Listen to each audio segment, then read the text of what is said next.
Okay, grab the mixer from the studio to free up some of my equipment. These little cheap mixers you can get off of Amazon and whatnot, they're great, but they're so susceptible to getting dirt and dust into the little volume knobs and potentiometers. This is the second time I've had to open this thing up completely, clean everything out, and then put it back together to get it working properly. It's pretty annoying.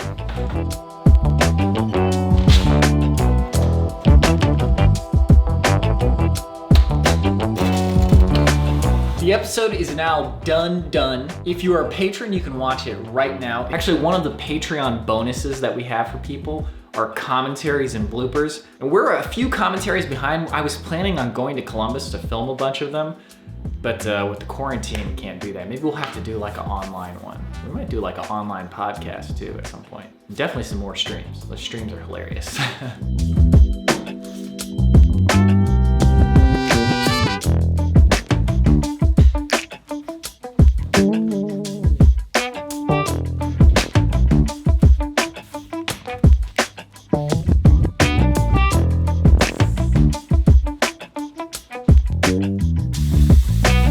Solid run. Man, let me tell you, if you're looking for that show that is gonna make you feel better about life, Next Generation, man. If anything, even if it doesn't make you feel better about life, it will distract you from any negative feelings or any unease. And it's real nice, man. It is just a good show. Time's Arrow. I'm gonna watch that for like the 20th time.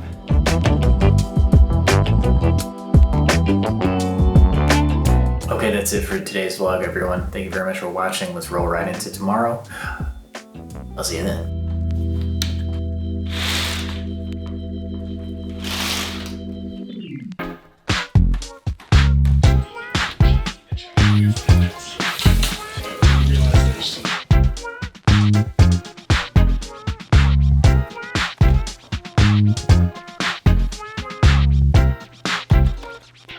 $107 bells for my turnips. Thomas's are at 104. See if Brian and Andrews are any lower. Make some money.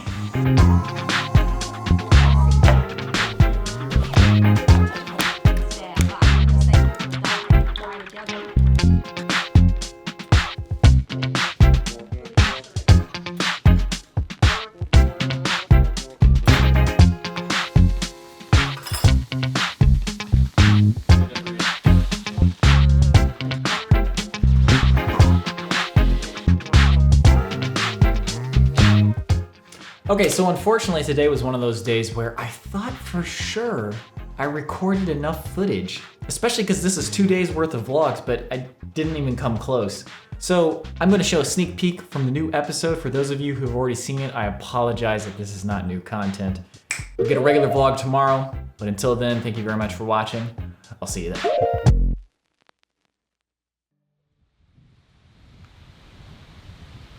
The next day was perfectly clear and sunny. The wind had picked up in the morning, and the lake rippled with lively waves.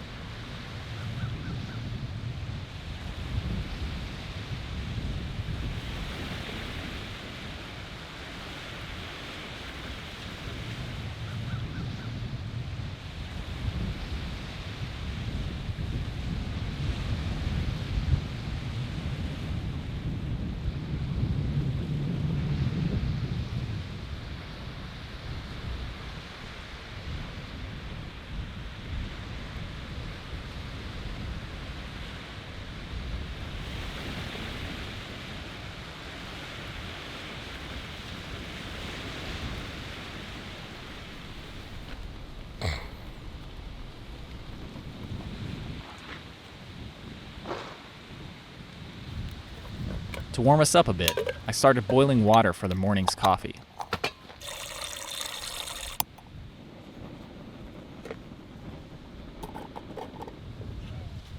I eventually woke up. Brian and Nicole slept in a little bit longer, and as we waited on the water, we talked about how the night went.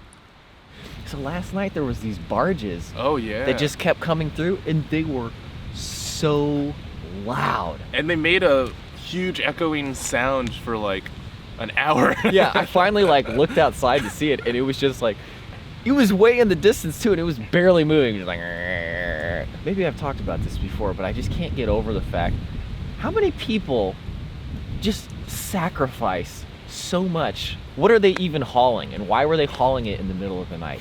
Somebody was on that boat having to do that. Yeah. And what a sacrifice they've made for us to have, I don't know, rice or whatever the heck they're hauling. They were almost certainly not hauling rice. That's funny.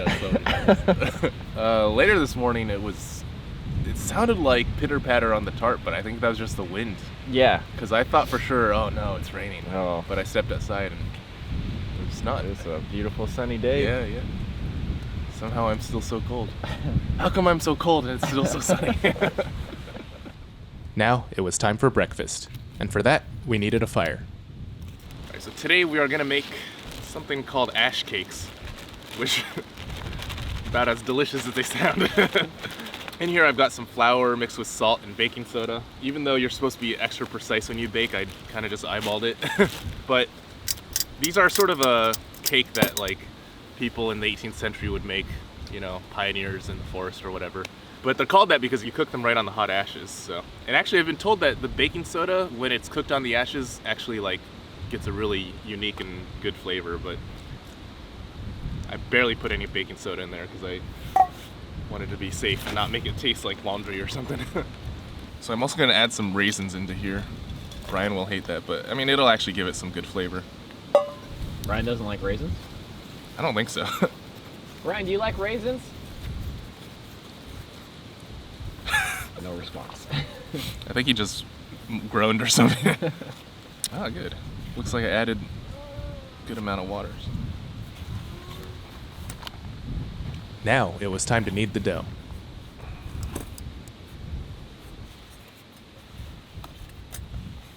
Once it was kneaded, I split the dough into 4 pieces.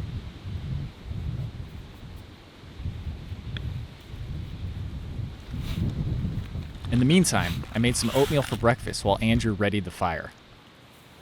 So instead of dealing with natural tinder, I'm just, well, I mean, it is natural technically, but I'm using the stick of fat wood because I've already proven my manliness. Hopefully the wind doesn't blow all this stuff away though. Hold on.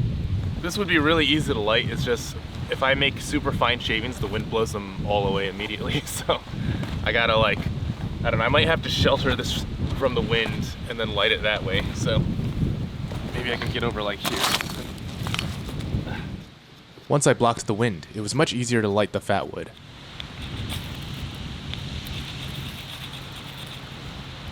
There you go. All right. There you go. Keep going. Thankfully, the kindling took to the flames pretty easily. Hopefully, we are not too ill prepared. It looks like it's catching though.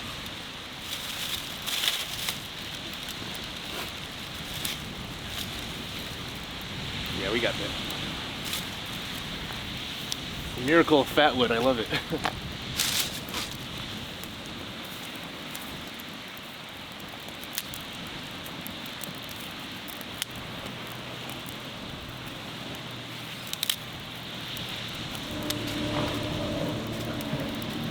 So basically what we're wanting eventually is a nice hot bed of embers, just really hot white ashes basically. And that'll be perfect for cooking the aptly named ash cakes on. But before then, I guess we can boil the water or something.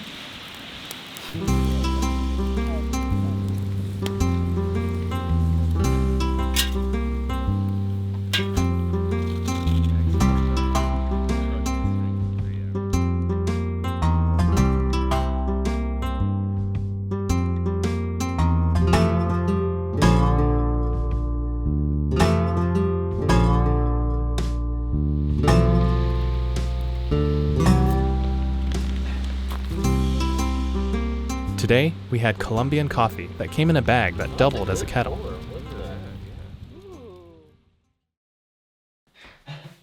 Thomas's Island's gonna start getting climate change.